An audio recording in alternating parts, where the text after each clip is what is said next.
एक सर मुझे JSW energy पे और पूरे जेएसडब्ल्यू ग्रुप पे ही इनफैक्ट आपसे बात करनी है। जेएसडब्ल्यू एनर्जी को लेकर जो अपडेट आया है वो ये है कि इन्होंने जो एक्विजिशन है उसे कंप्लीट कर लिया है। इन्होंने कोरबा थर्मल पावर प्लांट का अधिग्रहण पूरा किया। Maruti clean coal and power में इन्होंने 100% हिस्सा खरीद पूरी की है। और इस डील से हुआ क्या है कि जो कोरबा थर्मल पावर प्लांट है उसकी जो 300 मेगावाट क्षमता है वो भी इनकी कैपेसिटी में आकर जुड़ गई है। अब इनकी कुल कैपेसिटी 14,835 मेगावाट पर पहुंच गई। साथ ही साथ डेवलपमेंट ये भी है सर, एक प्रोमोटर ग्रुप में शामिल है अनुश्री जिंदल, प्रोमोटर ग्रुप का हिस्सा है। उन्होंने करीब 23 लाख शेयरों की खरीदारी की है। ये 5 तारीख को खरीदारी हुई थी जिसका अपडेट वीकेंड के दौरान आया है। तो प्रोमोटर्स खरीदारी कर रहे हैं। कंपनी लगातार अपनी जो कैपेसिटी है उसे एक्सपैंड कर रही है और ना केवल थर्मल, बाकी जो एनर्जी सोर्सेज हैं रिन्यूएबल में, उसमें भी ये कंपनी एक्सपैंड कर रही है धीरे धीरे। सर ये स्टॉक में अगर प्रोमोटर खरीदारी कर रहे हैं, कैपेसिटी लगातार बढ़ रही है, तो क्या इन लेवल्स पर फ्रेश एंट्री ली जा सकती है?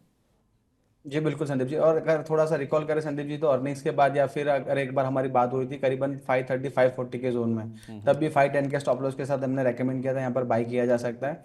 अब देखिए आवरली चार्ट पर एक बुलिश पैटर्न बन रहा है इन्वर्टेड एचएनएस, और उसका जो ब्रेकआउट नेकलाइन है करीबन 570 है। तो एक डिस्क्लेमर भी है, हमारे जो प्रीमियम क्लाइंट्स हैं उनको भी हमने रेकमेंड किया है इसी जोन पर, तो डिस्क्लेमर तौर पर ये भी रहेगा। और यहाँ पर देखिए जो 570 के जोन अगर यहाँ पर सस्टेन करता है तो 590 और 625 ये दो टारगेट यहाँ पर बन सकते हैं। स्टॉप लॉस आपका करीबन रहेगा 560 या 550, आपका जो भी रिस्क रिवॉर्ड उस हिसाब से आप इस जोन में स्टॉप लॉस मेंटेन कर सकते हैं। काफ़ी बुलिश चार्ट लग रहा है। और यहाँ पर अल्टीमेटली अगर लॉन्ग टर्म के लिए आपको कैश में होल्ड करना है तो 510 के स्टॉप लॉस के साथ बने रहिए। अल्टीमेटली 750 के टारगेट्स यहाँ पर आपको 12 to 15 मंथ्स में बनते हुए दिखेंगे।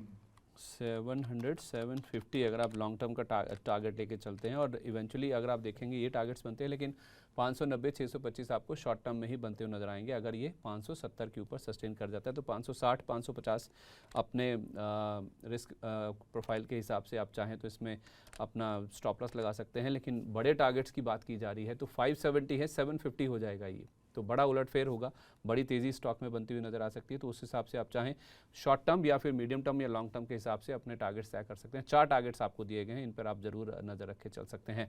अच्छा, इसी ग्रुप में सर जेएसडब्ल्यू इंफ्रा, ये स्टॉक भी काफ़ी ज़्यादा एक्टिव है।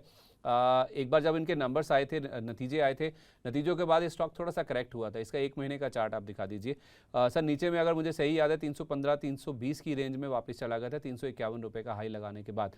351 355 ये वाली रेंज में 2-3 बार हुआ है ये स्टॉक अटकता हुआ दिखा है, वापस उस रेंज को अप्रोच कर रहा है सर। इस बार पार कर लेगा क्या? ब्रेकआउट की तैयारी हो रही है? जी देखिए संदीप जी, स्टॉक में बड़ी गिरावट थी करीबन 240 के जोन में। तो उसके बाद प्रमोटर को जो उनका होल्डिंग कम करना था, करीबन 7500 करोड़ का QIP आया था, जो एक ओवरहैंग था वो निकल चुका था। और अर्निंग्स भी अच्छे आए थे, थोड़े से मिक्स थे, तो उसकी वजह से स्टॉक में गिरावट आई थी। बट हमारा तभी से एक रुझान था कि 310 305 के स्टॉप लॉस के साथ हर गिरावट में बाय करना है। और अल्टीमेटली वापस यहाँ से रिवर्सल होकर 340 के जोन में जब अर्निंग्स आए थे उसी जोन में वापस आ चुका है। जैसे आपने बताया 360 355 के जोन है जहाँ पर बार बार स्टॉक रिजेक्शन ले रहा है। एक बार हम कंफर्मेशन का वेट करेंगे। अगर 360 पर क्लोजिंग मिलता है तो करीबन 400 तक के टारगेट जेएसडब्ल्यू इंफ्रा में बन सकते हैं। बुलिश व्यू है। जैसे आइडिया के केस में भी मैंने बताया, जब हायर टाइम फ्रेम से स्टॉक रिवर्सल करता है तो अपना जो डेली टाइम फ्रेम है, जो पोजिशनल टाइम फ्रेम है, वहां पर आपको इंपल्सन करेक्टिव के मूव दिखते हैं और अल्टीमेटली स्टॉक ब्रेकआउट करता है। तो जो पैटर्न से बढ़िया बन चुके हैं। अब जैसे ही 360 के टारगेट जो रेजिस्टेंस जोन है निकालता है तो करीबन 400 के टारगेट बन सकते हैं। यहाँ पर भी हमारा बुलिश व्यू है। थोड़ा सा स्टॉप लॉस जो आपका डीप रहेगा करीबन 320 के आसपास। 320 के आसपास का, ओके। सर किसी को अगर फ्रेश लेना है तो फ्रेश भी लिया जा सकता है यहाँ पर? अगर देखिए संदीप जी, एक अच्छा मौका था करीबन 315 325 के जोन में एक रिस्क रिवॉर्ड वाइज, बट अभी देखेंगे तो थोड़ा सा रिस्क रिवॉर्ड फेवरेबल नहीं है। बट हाँ बिल्कुल बाई किया जा सकता है अगर आपको थोड़ा सा स्टैगर्ड मैनर में अक्यूमुलेट कर पा सकते हो, या फिर ब्रेकआउट प्ले करना है, मोमेंटम करना है, तो 360 के ऊपर क्लोजिंग मिलता है।